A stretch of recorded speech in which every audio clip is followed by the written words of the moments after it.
1, 2, 3, microphone check.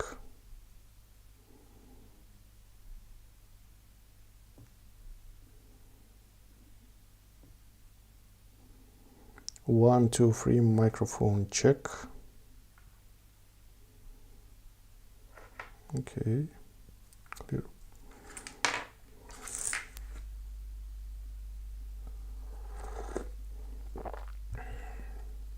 Let's go.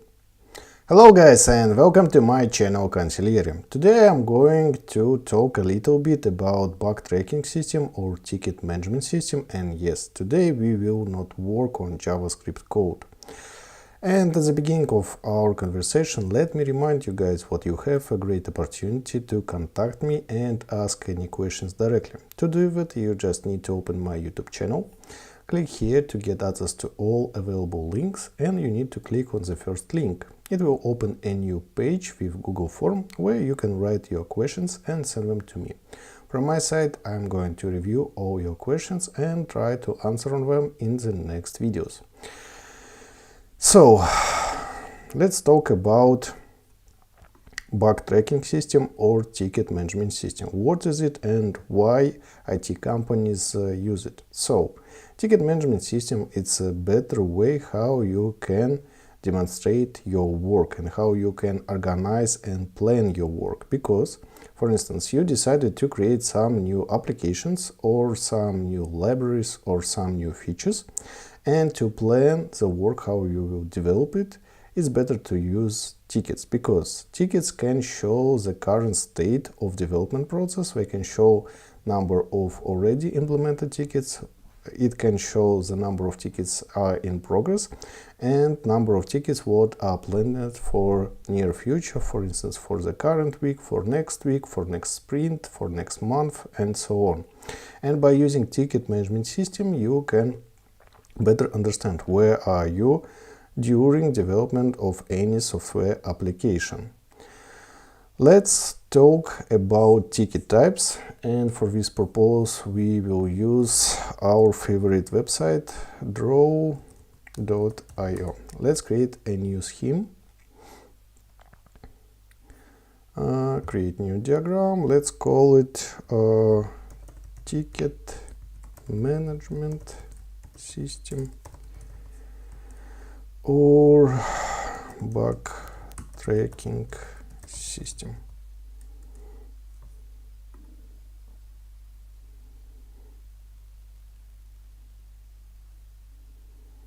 Let's wait a few minutes.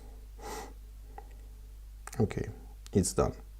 So, why companies use bug tracking system or ticket management system? For instance, you have a great idea what you want to develop and sell to your merchants or customers. First of all, you take this idea and reorganize it in requirements. Now, after requirements, you need to plan how you will develop these requirements and test what developed code work in the same way as it expected. And to organize this path, workflow, or roadmap, it's better to use ticket management system. What ticket types we have? Let's create a main banner for it. Okay, and let's call it ticket management system.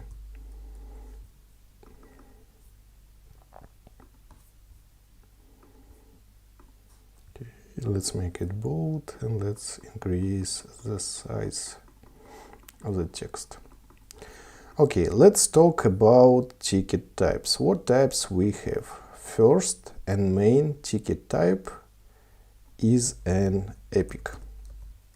Epic contains the general information about application or functionality what should be implemented. As a great example, we can create an epic for our library to emulate card behavior. Yeah, QANSIGLIERE minus card JavaScript library can be organized as an epic ticket where we provide some general description for this functionality and include of epic, we should add or assign some additional details or some additional stuff what should be done inside of this epic.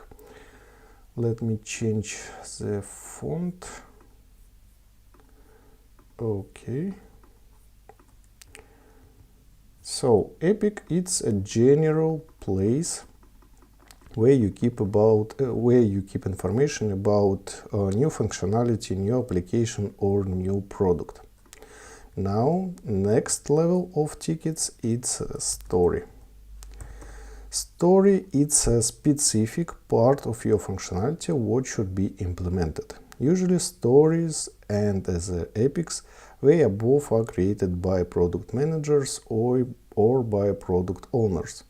And story contains some specific part of the epic, so it's a small achievable level of work what could be placed in the sprint or in a selected time range and what could be implemented by Scrum team or by another team.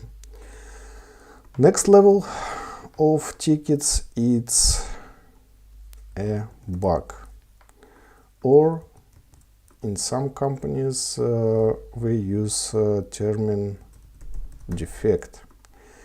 It's an issue when your expected behavior doesn't match to actual behavior. It means what you create some functionality and you started to use it. And you see what instead of any expected requirements, it works in another way. In this case, people usually use ticket type bug or defect to provide information about case when actual results do not match to expected results in the application or in the library or in any another software type. Also, we could have one additional type of the tickets, it's task. Task, it's a ticket type what usually is created or by QA engineer or by developer itself, just to make some work what should not be validated by another department. For instance, developers could use ticket type task to investigate some old behavior for any legacy functionality, or QA engineer could use task ticket type to plan and to log the work related to maybe some test case optimizations, or maybe to create some test documentation about any specific functionality. So this is 1, 2, 3, 4, 5 ticket types. Also, in some cases, some companies created additional ticket type. It's called feature defect. It's any issue related to any specific functionality, and companies use such ticket type just to separate issues found during regular usage of application or issues what are found from production environment and issues what are found by engineering department or QA team itself. That's all about ticket types. One more time.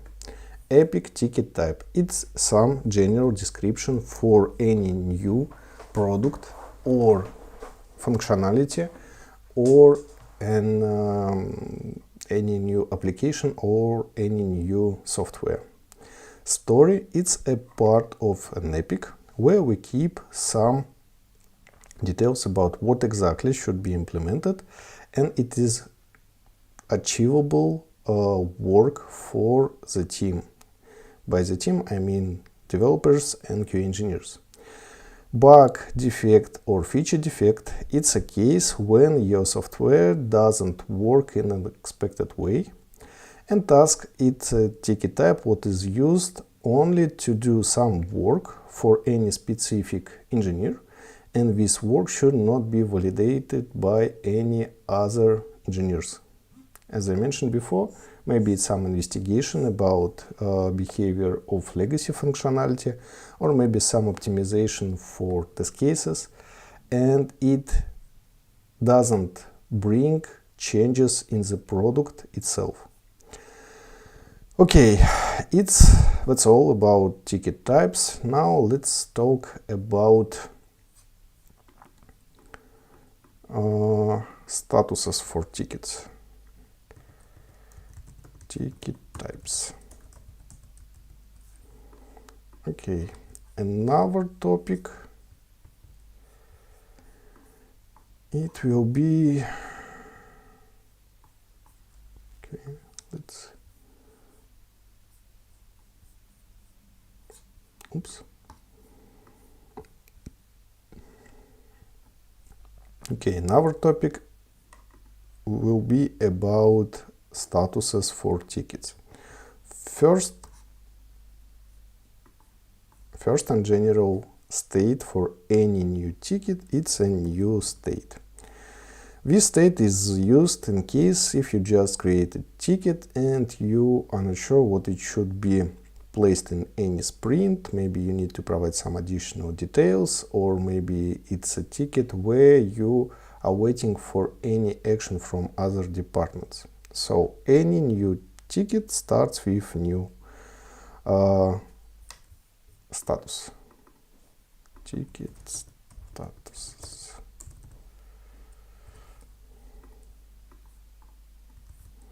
Let me check.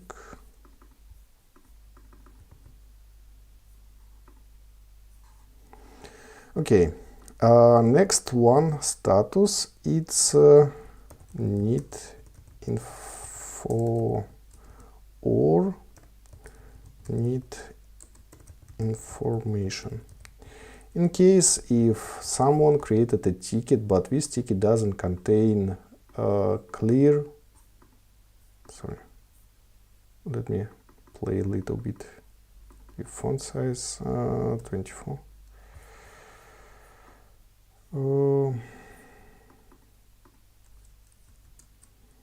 Okay, much better. Need information state. When we use it, for instance, someone from customer support department created a ticket, and this ticket doesn't contain clear steps, what is an issue, what should be reproduced to face this issue, or you need maybe some additional information about the environment where people face the issue, or maybe you, if you work with story, you do not understand what is a requirement, or maybe some additional places are missed for requirements and so on. In this case, people use need information state. It means what some actions are required from another people, and when people move a ticket to need information state, they also assign the person who should provide this additional information. Maybe it should be a feedback from product owner side. Maybe it's a developer who should investigate the behavior in the previous releases. Maybe QA engineer to provide some results on another version of application and so on. So need information state is used in case if you need to get some information from another people in the current ticket. Next one state for ticket, it's let's use another one. It's in progress. It means what someone already works on the current ticket, and this guy, he or she, is responsible for the results in this ticket. It means what someone already started working on the current ticket. In this case, you should use in progress state. Next one state, in code review. It means the state when somebody from development team created a part of the code and move this code for code review process. In case when you have 20 or 50 developers, code review process could take hours or days, and in this case you will be able to see how many time your team spent for code review, and maybe you will have an idea to optimize this process. And for this purpose we use code review ticket status, because developer will not be able to work with the current ticket because all work is already done, and this work is already placed in the repository, in the branch, and this branch is in state for code review. Another status for ticket, it's ready for testing. It means what some part of functionality or the issue is already implemented and fixed, and here we are waiting for actions from QA department. So ready for testing state means what QA engineer could start working on this ticket. Another status in testing. It means what QA engineer already started working on this current ticket, and it could include the situation when you do some active testing on the real environment, or it could be a static testing when you create test cases for new functionality or for current issue. Next one, state for ticket, it will be reopened. It means a situation when developer fixed the issue, but issue still reproducible for another steps or for another environment, and QA engineer wants to ensure what the issue is really fixed. Also, we could use reopen state in case if somebody from developers implemented a new functionality, but this functionality doesn't follow to requirements. And last one, state, what means what all work from engineering department is done, it's state verified fixed. It means what all actions are performed by developers and by QA engineers, and this ticket, this functionality or this fix should be released in the next release. So probably that's it with ticket statuses.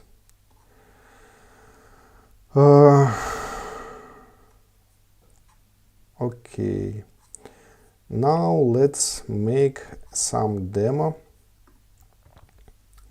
with different ticket types, and I will try to provide information where and when different people from engineering department are responsible for different ticket types.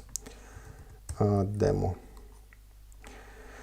Okay, so for instance, I have an idea to create a new JavaScript library to make integration between test automation script and test rail. So first thing what I should do, I should create an epic.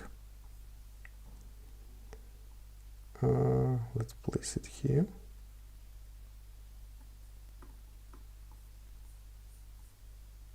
Okay, I create an epic and provide all general information about new functionality, about new library in this epic. Here I try to provide maybe some additional documentation, maybe some design for new functionality or for new product, and all general information is placed in an epic. It's very useful in case if you implement some functionality and after 1, 2 or 5 years you decided to come back and make some refactoring to this functionality. In this case you do not need to check any small ticket. You can start your investigation from an epic, and it's very useful. When we provide some general requirements for new functionality, in this case we start using grooming, or how it's called, not grooming, we start to review all requirements and try to reorganize it in the small achievable parts of changes. For this purpose we use ticket type story. Let me move it. Okay, and let's okay. Who should create epic? Epic is usually created by product owners or product managers, because they work with customers, they analyze the market, and they have better understanding what should be released by the company. when we collect all general requirements for new functionality, we could divide it in the small achievable parts. For these parts, we use story.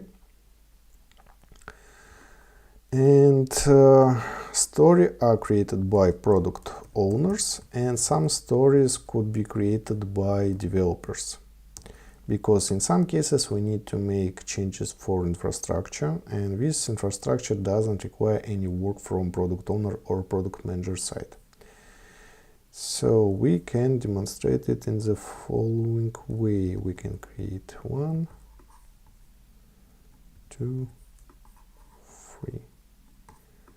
And we can move 1,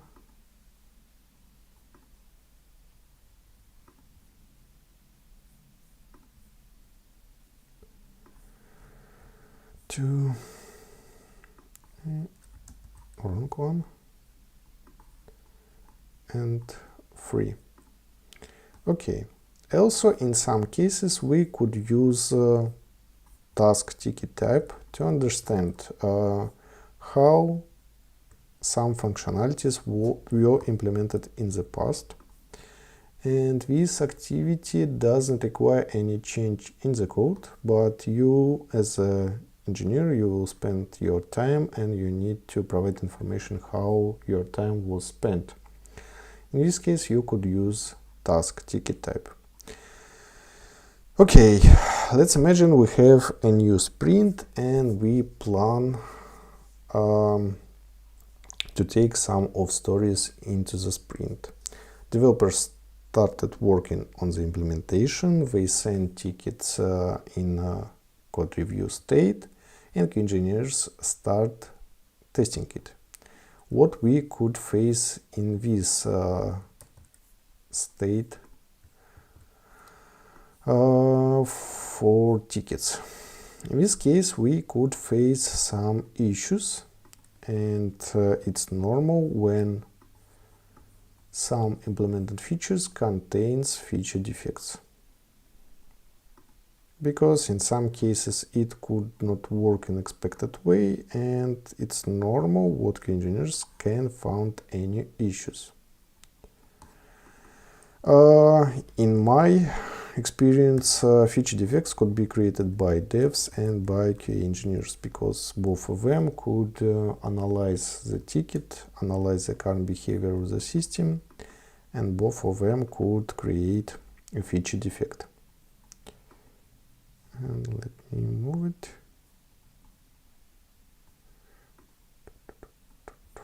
Done.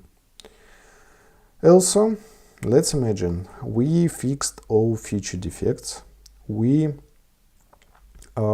created test cases, and we released this new functionality. What could happen in this case? In this case, we could receive issues from our merchants or customers, and in this case, you could receive, I would say, bug from your clients.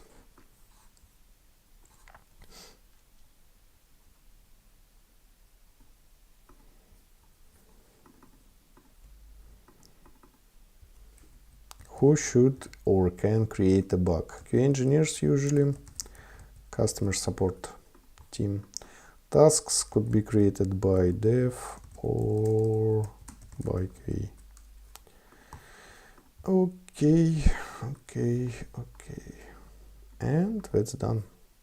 Here is just a scheme how epic stories, feature defects, bugs, and tasks could be used in any of IT companies. Let me choose it and let me move it. Hey, it's not fair. Okay, done. Okay, so we can save it. And here is a general description for ticket management system or bug tracking system.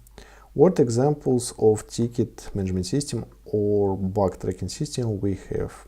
When I started my career as QA engineer, we used Bugzilla. It's a free application to manage tickets in any IT companies. But right now is very popular and effective solution is Jira and Atlassian solutions like Confluence.